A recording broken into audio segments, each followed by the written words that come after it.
Haters, ¿cómo están? Espero que se encuentren muy bien. Bienvenidos a una entrevista más aquí en Conversaciones desde el Inframundo. En esta ocasión tenemos con nosotros a un invitado muy especial.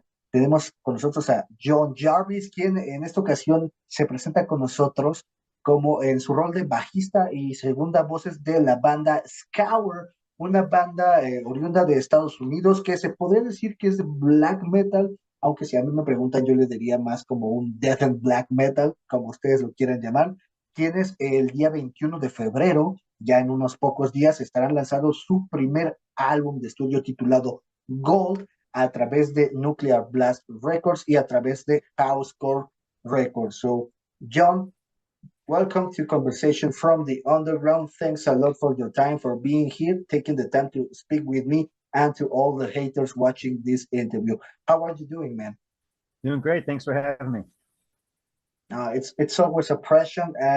Let me start by congratulating you because the work that was put on this first album of Scour, it's one that needs to be recognized because it's kind of exploring known places for all the metalheads who like black metal, but also is reshaping the form that this kind of sound can be made without losing touch with the origins of the subgenre. So congratulations for that amazing achievement.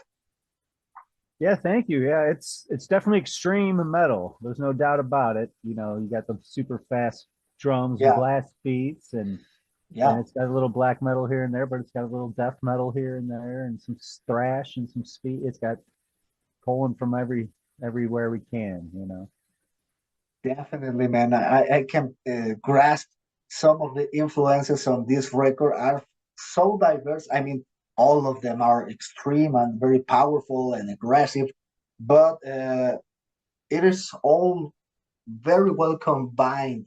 It sounds like all the elements that create the album just belong each other, and that's great to hear when you're hearing a record of a metal record nowadays.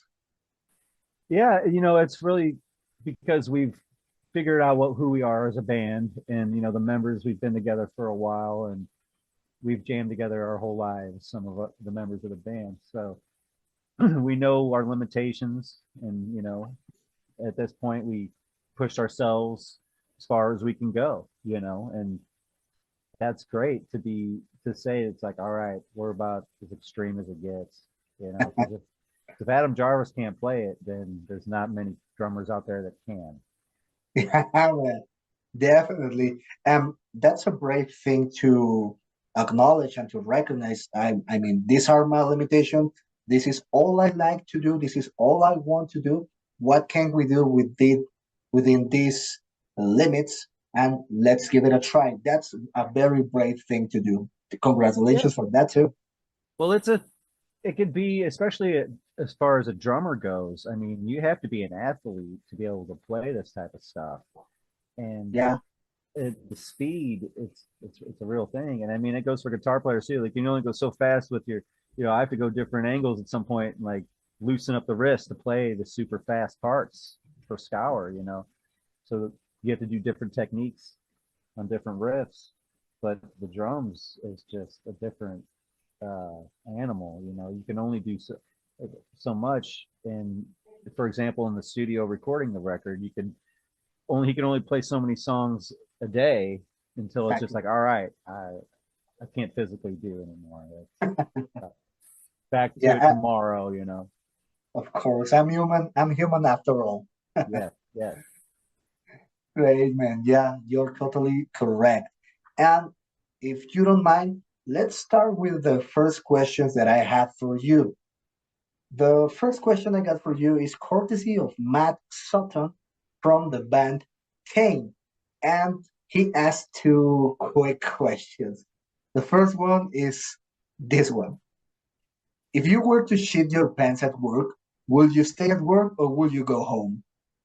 I'm going home, no doubt about it.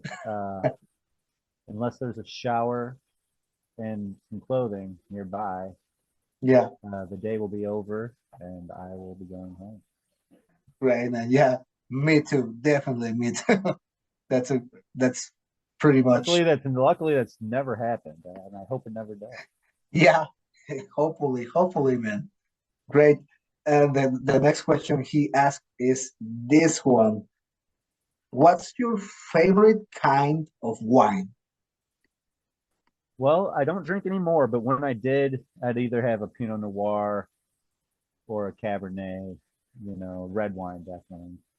Definitely, and he mentioned Pinot Noir, and so well, he was pretty close. That was my go-to for sure when I was drinking wine. Right, man. Thanks for your answers. And Yeah. let's start with the questions I got for you. And the first one is this one for my part. Certainly, having the baggage the band has through its members, it's a major asset while finding a way to work and create things. But I'd like to know if there is a moment, if there was a moment when all that baggage feels more like an obstacle than an advantage.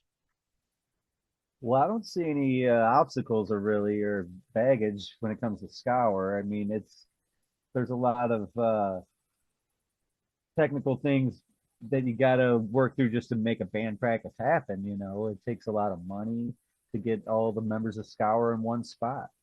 You know, so uh, we all get in the same room and we start playing the first couple notes, it's just fun from there. And we really, the last time we had a show and practice for a week, just had a blast every day.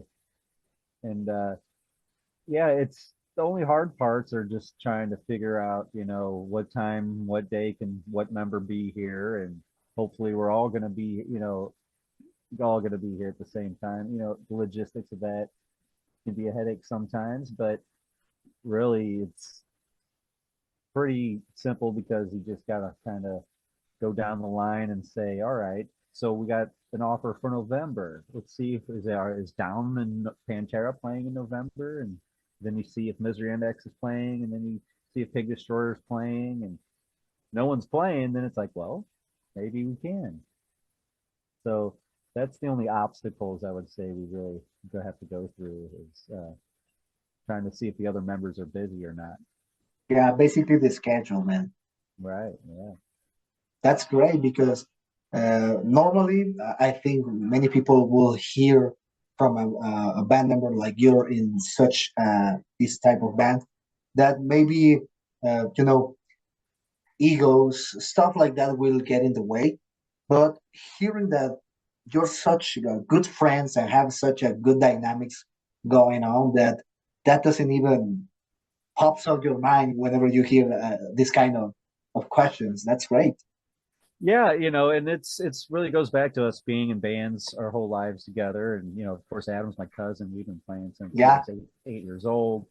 Derek and Mark, I've been in and out of bands with since our 20s, and we played in bands together throughout the two early 2000s in the St. Louis, Missouri scene. So we all knew each other, and getting to know Phil, 15 years ago or whatever it was, it kind of felt easy when we jammed together to the point where it's just like we're having the best time ever. And so when we have a Scour show, it becomes like Christmas morning. Like, yeah, you get excited and you're like, yeah, I can't wait for practice. I can't wait to play the Scour songs again, and just getting together and hanging with the guys is a blast. And that's really the idea we had when we started the band was to, like, I don't want to go tour the country with guys I don't like and of guys that don't course, want to be there. of And I've course. have been in bands in the past where the guys don't want to be there on the road and they are miserable to get on a plane to go to Europe. But me, if you're going to pay me to get on a plane to go to Europe to play my guitar, that makes me happy. I Of get course. excited, Dream and come true. I take advantage of that, and I'll stick around there. They'll go back home. I'll stick around and hang out for a little bit. But I that's kind of when we started the band. We said, hey, let's get some guys that when we go to Europe, that we'll just have a good time. And if Yeah, some of the members want to go home, sure, but we ain't gonna go. We're gonna go have a good time, and that's something me and Derek used to do a lot. When we were on tour, we would every city we'd find something cool to do and make the best of it, and that's what you got to do. yeah, man, totally. And hearing you saying that just warms the heart, having this desire still after so many years of career, just having this maybe youthful dream and desire of still doing still doing these things and having a blast of a time with your pals. That's great, man. That's not easy to find nowadays, and it's admirable. Of course, yeah. I mean, it's and when we're touring, maybe it's because we don't tour not 250 shows a year, Yeah, because that would probably you'd probably get sick of anybody, of if you course. do that. But luckily we enjoy each other and we have a blast, and there's nothing I'd rather do than have a weekend of Scour shows, and it's just so much fun. I'm glad we Yeah, got the new record. It's been a long wait for the gold, and it's finally coming out. So we're pumped, man. I wish we can come down there and see you guys play some shows. You know what I mean? yeah, man. Of course, and I will be delighted to see you live because I mean the album is so powerful when you hear it on record on your headphones. I'm pretty sure that if you come down here and play some live shows, wow, I'm pretty sure my face will fall. Yeah, we played Monterey a few years back. Monterey. I think it was the Tecate Metal Fest, Yeah, and yeah, they do. I went down to Mexico City for Pantera's first show. yeah, that was a couple of years ago, just right. Yeah, I yeah, mean, yeah. great, It's man. been December, yeah, a couple years ago. So yeah, I love it down there. It's great. I love Mexico. Man, we will love you. We will love to have you here again with this new project, with this new album. Man, thanks a lot for sharing with us. The next question I got for you is this one. The sound of the band on this record, it's so aggressively fresh and dark. For me, it sounds like a kind of a death and black metal, just to put a name to it. Did the band intentionally work towards this kind of sound, or the creativity just took you all there? I think when Derek was writing the first few songs, we weren't necessarily saying let's start a black metal band at all. It was just, let's make it extreme and heavy, and we kind of Yeah, never didn't know where it would go. But that's really what Derek's into, and of course Phil's very into the black metal scene too. So yeah, it only made sense to kind of go somewhat in that direction. But yeah, once we kind of got the sound and just kind of went with it and kind of evolved through the first three EPs, I think it once we started making the gold record, we kind of knew exactly what a perfect Scour record needed. It needed a slow song in there somewhere, and needed plenty of blast beats, of course, but yeah, there's definitely an idea in the beginning of what it could be, but you just never know if it's gonna pan out. yeah. Of course, you enter a rehearsal or a studio room with an idea, and then things start just to change their shape and taking different paths, and sometimes they lead to a very good destination. Sometimes they don't. But I mean, when you hear this record from head to toes, you can get the the integrity, the whole concept of the sound of the band. It's very well put together, very solid record. I mean, it shows that the persons behind this album are seasoned metalheads who know what they are doing, know the ways to get to where they want to go, and the thing that it's amazing to me is that it sounds so fresh, like like this is your first record and you had something to prove to the world. When if you ask me, you don't at this time of your careers, but you still have that desire to, break stuff and yell to the world. Here we are. Here's a Scour, and this is what we do. Yes, and it's because we really took the time on this record to mix it and master it properly. And I can give you a funny story. We were, I think, in Baltimore, Yeah. Maryland. Pantera was playing, and we're backstage listening to the latest mix and master, or the mix at the time. And Charlie Benante walks in and says, "Turn up the snare," Hmm. and then walks out. And we're kind of like listening now. We're like, do we need to turn up the snare? I don't know. I don't know about the snare. And then we're like, a couple minutes later, we're like, we got to turn up the snare. Charlie Benante is right. We got to turn up the snare. So little does he know, he even had a little help with the mix. But yeah, it's we made sure that every one of us was very happy before we said, all right, now we're ready to master it and we're done. So we took the time to make sure it was perfect. And yeah, I think most extreme metalheads will enjoy this record. I mean, I'm Yeah. not saying every Pantera fan is going to like it. It's going to be too heavy for a lot of people. Yeah, But of course. that's okay. You could always turn on Pantera, you know? Exactly.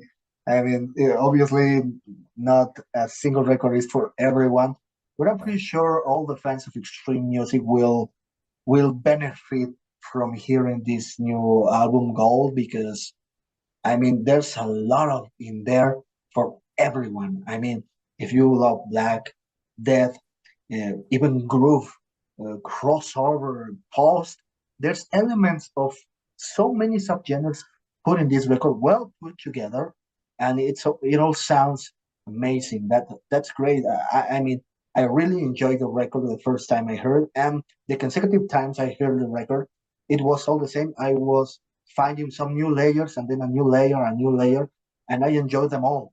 And I'm pretty sure more educated people regarding music will definitely find something here to enjoy. Yeah, I agree. And it's kind of half the battle just to get people to check us out, you know? And there's been many times where we were just listening to a mix or something, and someone would pop in the room and say, "What is this?" And I say, "Well, this is Scour," and then they would say, I didn't know Scour sounded like this," And so I like that shock from people. And if you get on our new videos that we put out on YouTube, Yeah. read the comments, you'll see people they can't even believe that's Phil's vocals. Like, it's so uh fresh and new sounding that they can't believe it's him. And some actually think that it's a fake, some kind of fake vocals, or he's using some kind of effects or something. Yeah. But I recorded the vocals myself, and I know it was him doing it. You know what I mean? And we didn't add any crazy effects either. So it's fun to see people's reactions to hearing it the first time, and then being shocked and surprised, because I don't know what they expect us to sound like, but I think most people Yeah. when they first hear us are kind of shocked. Yeah, this isn't an Agoraphobic Nosebleed. This isn't Pantera. This isn't any of the other projects we are in. This is a new stuff with Right. all the things that we bring from the other places we have been. But this is a new stuff, and obviously the surprise is kind of expected. But I mean, so far it's been good surprises for everyone. I'm pretty sure, and yeah, I feel has this amazing book he always had. So I'm not strange about that. So yeah, I knew when I first heard the main voice and the backing vocals, this was like, man, this is so powerful, so deep. I wanted just to grab a mic and join you guys. Yeah, we call that the Scour choir, little Scour chorus. So I do kind of a middle range, I guess, and Yeah. Mark's more of a lower, and Derek's more of a higher, and Phil can do all of it, all of the above. So when we do our backing vocals, we always keep that in mind. Like I do the writing usually for the backing vocals, me and Derek, and then we'll say, "Hey, Mark, you sing here. You say this word right here," and he'll just come in and crush it. And we actually did that backstage on the last Pantera tour. We were Nest was playing, and we would have after the sets, we'd go back and just have little vocal sessions. Whoever was up next. So once I completed mine, had Derek complete all of his, and then once we were done, we called and said, "Hey, Mark, you need to come to these last couple concerts and finish your vocals." And he came in and knocked them out. And that's probably my favorite part of the Scour process is the backing vocals because I get to sing on every song with my hero Phil. Yeah, definitely. That's great, man. And all the work you guys did, it sounds pretty good. I mean, sounds like you were born to be a main vocalist. All of you sound amazing, man. That's all I want to say. Yeah, appreciate that, man. No, don't worry, man. The next question I got for you is this one. Well, did you guys intentionally try to avoid falling into well-known patterns of black metal, death metal, all the kinds of metal that you are involved in? Because there's a lot of elements of the classic black metal and death, but in no way you have the typical sound of a black or death metal band. Did you intentionally try to avoid falling into those patterns? Well, sure, you don't really want to sound like anyone else, of course, but Yeah. when you try to start a new band, say I wanted to start a new metal band. Okay, Yeah. let's say tomorrow I start a new metal band, and well, I could try to sound like Limp Bizkit, but I'm probably not going to be as good as Limp Bizkit. And I could try to sound like Rage Against the Machine, and I'm not going to be as good as Rage Against the Machine. So why even do that? You know what I mean? Is the way I kind of look at it. So when we Yeah. started Scour, we weren't going to be like, oh, let's sound exactly like Dark Funeral. Honestly, I didn't. I'm not a black metal expert, so I wouldn't know what they even sound like. You know what I mean? Yeah. That's Derek's thing and Phil's thing. So I would hear Scour, and that would be something new to me. I didn't know that sounds like any other black metal bands or anything. So to me, Scours is its own thing. It's like a American black metal, I guess I would call it. I don't know. We got kind of our own style, maybe. That's the way I see it. Okay. But I'm sure it all comes from somewhere. We're all you can take it all the way back if you want and say we're ripping off Chuck Berry and Johnny Johnson and old blues guys and stuff. But it all comes from somewhere. You know what I mean? Of And course. you got to kind of do it. If you're gonna steal from the best is an old saying. You know, like if I started a new band and I wanted to take all my favorite parts, of all these bands, I would take them from my favorite bands. That's just Of the way you course. do it. But Yeah. you got to respect everybody. You don't want to like. I don't think Scour sounds like anyone else. That's just the way I see it. No, I can second that because it truly has a sound of its own. As I was saying, you can track elements from other subgenres, even from the bands you're playing besides Coward.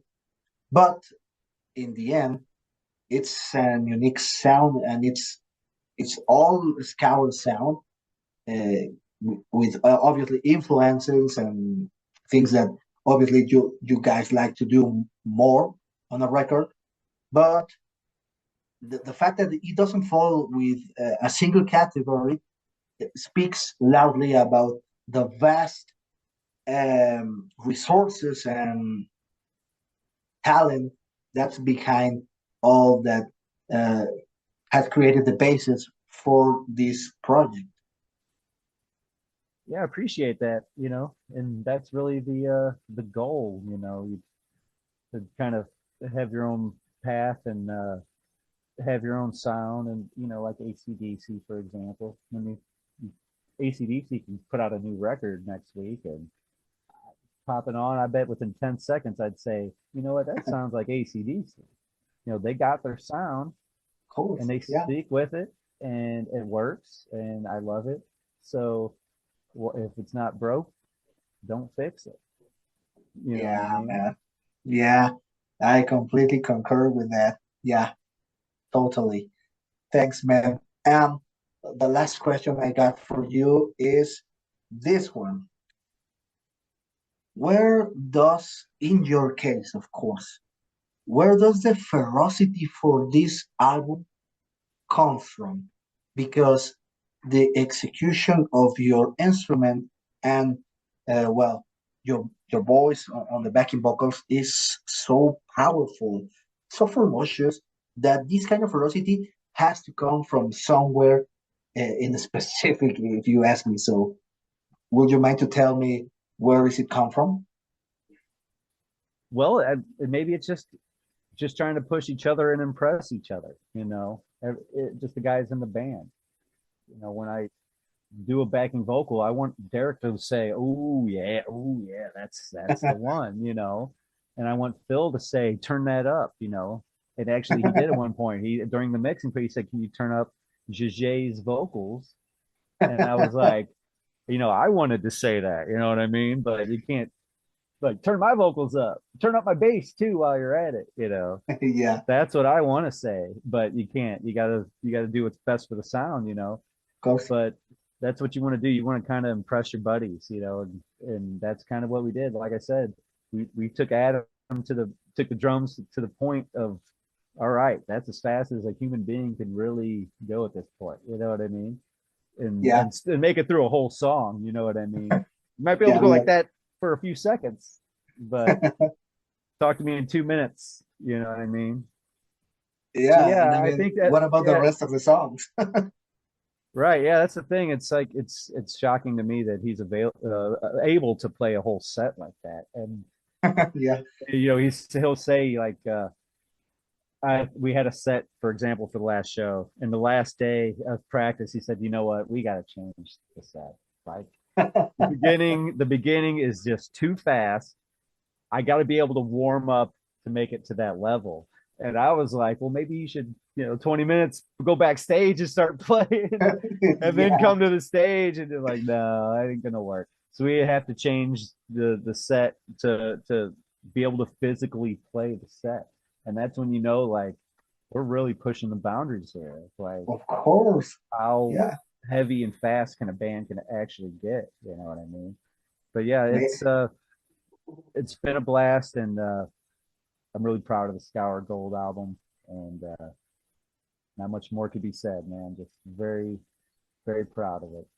you should be proud. You all guys should be proud because it's a great record. I truly enjoy it, and I'm pretty sure that when the record comes out, and even now with just the singles out there, there's listen, guys.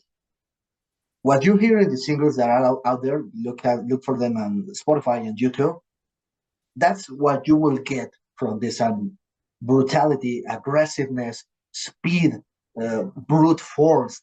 That's what you will find in this record, and that's what makes it so enjoyable. If you want to bang your head to the rhythm of the album, you can do it, and I'm pretty sure your head will fall off, but you will enjoy that fall off of your head. It's so cool, man. I completely recommend this record. Yeah, I was trying to do the air drums yesterday when I was Yeah. listening to the vinyl, and I realized I can't even act like I'm playing it. It's insane, but yeah, fun to do. Yeah, man, it sounds like you had a blast of a time, and I have a blast of a time listening to it. Pretty sure everyone who listens to the record will do the same. And John, well, those are all of my questions I got for you on this occasion. Thanks a lot for your kindness and your honest words to try to and to answer them. And as we were speaking before we start recording, please help me out to formulate a question for the next guest here in Conversations from the Underground. As I said before, it can be anything you like. You know now. You just heard the question that Matt asked for you. So whatever you want to ask, it's okay with us. And well, since I don't know who I'm asking the question for, I'm just gonna have to ask some random like music question, I guess. So I'll say, I'll ask, what is your favorite Beatles record? Beatles record. I want to know what your favorite Beatles record is. You only Good get question. One. Only one. Good question, and it will be a tough one for a Beatles. If it's a Beatles fan, it will be a very tough one. Yes. What's your favorite Beatles record?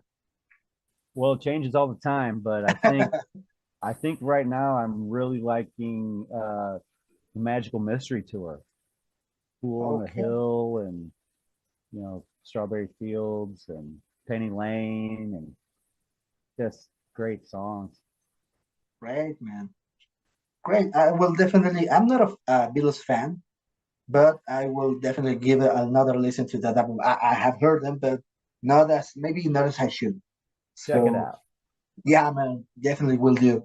And John, again, thanks a lot for your time. So if you like to say something to the haters, please be my guest.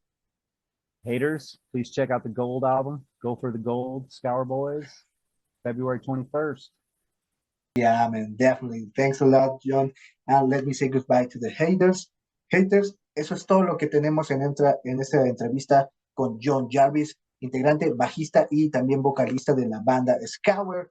No se pierdan el lanzamiento este 21 de febrero. Va a estar buenísimo. Es un gran álbum, se lo recomendamos. John, thanks a lot for your time and see you later, man. Hope to see you and all of the band here in Mexico City very soon. All right, man. Have a good one. Thanks.